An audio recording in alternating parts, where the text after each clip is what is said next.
I can have your attention here in the Media Center this Saturday morning. We are joined by the winner of today's Focused Health 250 here at EchoPark Speedway, and that's Nick Sanchez, driver of the number 48 Big Machine Spike Cooler Chevrolet. Nick, walk us through this exciting few laps. Yeah, it's obviously pretty intense. I mean, that last restart, I got hung up between third and fourth gear and actually lost the lead. I think it fell back to third. So, from that point on, we were just trying to claw our way back up. And once we got control of the race, I felt like we were in really good position and just obviously not hoping for a caution. And, just trying to manage runs from both lanes and just pretty much do everything my spotter told me to do. Okay, we're going to open the floor for questions. We're going to start with Jacob, and then we'll go back to Chris. Jacob Zimmerman, Race Face Digital. Nick, two for you first.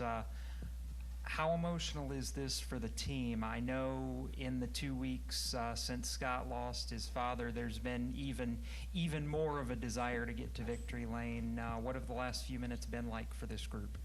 Yeah, honestly, obviously a huge deal for Scott, right? He put so much into this team, and he's the reason we're here.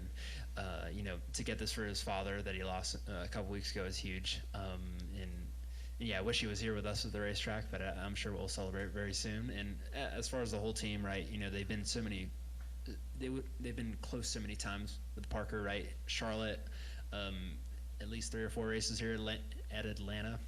I think he was leading in the last lap. So to finally get the win is just amazing.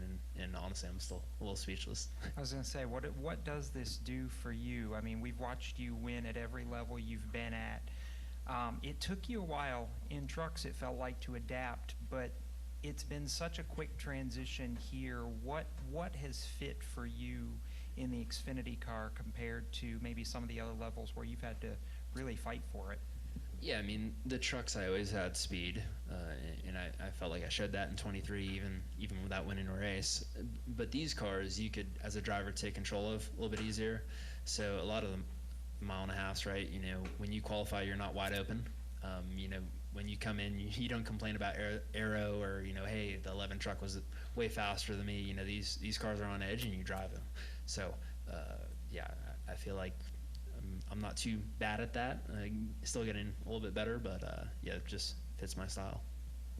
Okay, go to the back to Chris, then we'll come up front to Bob. Hey Nick, Chris Gollin with MotorStardom.com. First of all, good morning and congratulations on your first Xfinity Series win. For a while there in the last few laps, Connor Zilish and Carson Quapple, 2 teammates, were relatively close together. And then Sam Mayer told me he was trying to back up to Taylor Gray to maybe form some kind of run. Were you surprised that no small group of the other top 5 cars were able to organize to form a run on you, like the age-old classic last lap pass on these drafting tracks? No, I'm not really surprised. It is hard to pass here. Obviously I have a super strong car. The ECR, RCR cars are always, in my opinion, the class of the field here, and we have an alliance with them. So if they're the best, we're the second best. I feel like, I just tried to manage my gap, right? So I tried to prevent a run from being formed, and probably could have done a little bit better of a job at that, but it still worked out. And honestly, I mean, our car was lights out, easy wide open there at the end. So it was going to take a lot, I felt like, to pass our car. And then secondly, Taylor Gray told me after the race on pit road that the balance of Chevrolets versus Fords and Toyotas felt like, quote, racing in a Chevrolet dealership. How does the numbers of Chevrolet, how much do you feel like that contributes to the ability of Chevy to get these wins done? Yes and no, right? Like JRM and RCR, I feel like we're not enemies, right? But I'm going to work with a 2 and a 21. I don't want to push a JRM car. I almost look at them a little bit like a Toyota or a Ford, honestly. I think we just have super strong cars, right? Big Machine Racing does a great job going to the racetrack, and I feel like when we come here, Parker's been really close to winning here in this car, so it's not me, right? I just got it done tonight, and just happy to drive fast cars here. We're going to go to Bob, Steven, then Wolfgang. Bob Parker, Fox Sports. Beyond Rockingham, you hadn't led a lot of laps. I'm curious, were you wondering, man, am I going to get a win this year? Yes and no, right? Like, yeah, we really haven't led a lot of laps since Rockingham, but I look at Texas, Charlotte, and even Pocono. You know, we run second, third, which honestly, I mean, I feel like isn't horrible, but I just really didn't have the finishes. But obviously, I want to get back to leading laps consistently and being the car to beat. But it's not easy with the JRM cars. You know, I feel like they're still a step above us at a lot of the regular tracks, and I feel confident we could go run top 5, but we still have a little bit of work to do to get to their level. And just how dicey was it there tonight? You know, you had the deal there right after the lightning delay and everything. Yeah, I mean, it feels like the longest race I've ever run, honestly. I mean, I'm a little sleepy right now, and yeah, it just sucks when you have these stop and go races that have no flow. You know, everyone was telling me, hey, we're going to race at 10:30 tomorrow morning. And then you have that in the back of your mind. Man, I might need to spend another night here. So glad we got it over, and glad with the result, obviously. Go next to Steven, then to Wolfgang. Stephen Gerano, CBS Sports. Nick, you referenced the 2-car, and Jesse was able to get back to the front despite all the damage he had and challenge you for the win on that last run. Were you surprised that, I mean, it looked like he kind of got shucked out of line. Were you surprised that no one went with him? And then once he was kind of sent to the back and out of the picture, how much did that simplify the race for the win for you? Yeah, I mean, when he was on my inside, like I said, a lot of that, I was trying to keep him there because I felt like the 19 was a better car. And obviously a car with damage, right? People, you know, if he can't jump out and take the lead and run away with it, they're going to be thinking that's the reason, you know, he's not up there, and they need to shuck him out of line. And I thought the same thing in the springtime. So, yeah, it sucks, right? You know, obviously he had a really good car, and I'm sure he just got shucked out of line. People thinking, hey, he has damage.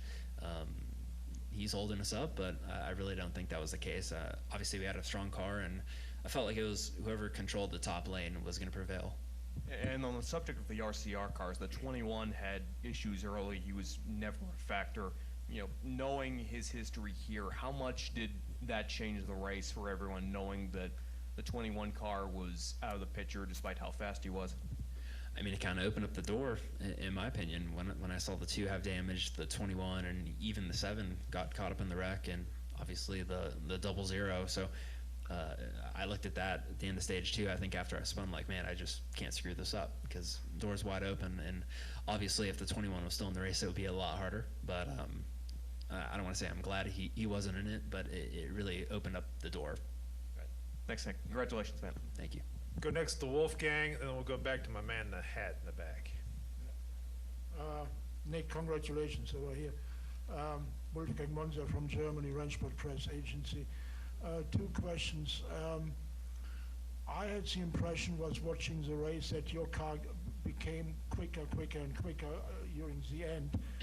Did there were made any important adjustments during your stops? And the second question, running at night or racing at night, does it require a different setup than racing during daytime?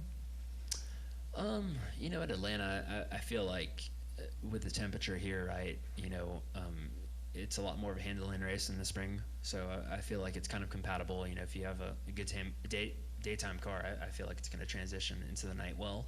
And, you know, we just made 2 adjustments all night. I was a little tight to start, then I got a little loose. So I think they went back on that adjustment. But a lot of that final stage, I was saving fuel. So I was just kind of riding in the back trying to save something until those cautions came out. But, yeah, I mean, honestly, the car felt great really from lap 1. So just super minimal adjustments all night. And it's really a testament to my team and bringing a really fast race car. Go to the back. Declan William in the podium finish. You had to endure 2 lightning delays today, and then obviously coming back from the spin. I mean, during the lightning delays, did it kind of take off the groove that you had while you were in the race car? And then how did you come back as well from the spin that you had as well? Yeah, I mean, you know, it always sucks whenever you have to get out of the race car during the race, and you know, just sit there and do nothing for an hour, and all you can think about is the race. So, you know, that's never ideal. And as far as the spin, right? I mean, that was just totally on me. Coming off of 4, it's I don't want to say it's hard to judge. but when you get really aggressive on a side draft, you really have to make sure the guy isn't coming off the corner angled in a certain way, and just caught him at the wrong point. Luckily, right, nothing happened to the car. I got out of there scotch-free, didn't even go a lap down. So, it's not ideal, but like I said, it kind of reminds me of my 2023 truck race here where I finished second, where I spun in the same location. So, just put that in the memory bank and you live and you learn. Yeah, you're the first full-time big machine racing winner. Obviously, Tyler Reddick won part-time with this team a few years ago. What kind of emphasis does that put on you, knowing that you're now a winner at the full-time level in the Xfinity competition, but also for big machine racing, that's still growing? It's nice, right? And it's great for the team. It's been a while since they've won, and it's not like they haven't been in position, right? Charlotte last year with Parker, that should have been his, obviously. So to get this for Scott, Patrick Donahue, the crew chief, and really the whole organization is amazing.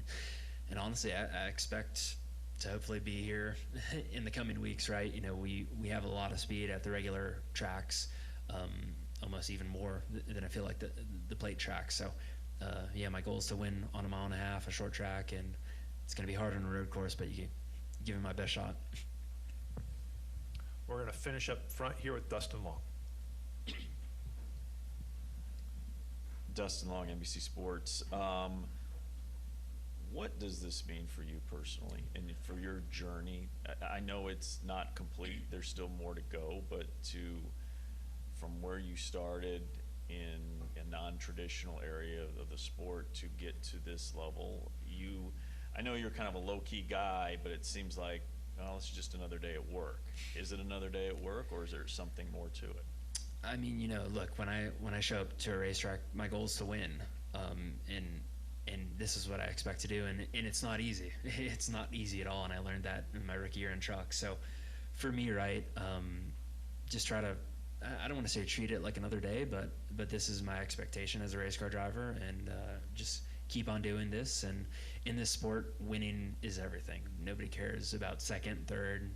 Nobody cares that I ran great at Pocono or Texas, and they look at the results and that's all they see. So that's frustrating. Obviously, I feel like I'm a lot better than what I've shown this year. I'm a lot better than a lot of my results. So I'm not going to shy away from the fact that winning is the only way you're going to advance in the sport. So what was it like to do the burnout then? It was nice. It's obviously what you dream of. It's stuff you dream of, and doing this at the Xfinity level is definitely a lot harder than the truck level. So to get the first one off, it really opens up the door. Well, Nick, congratulations, and good luck going forward.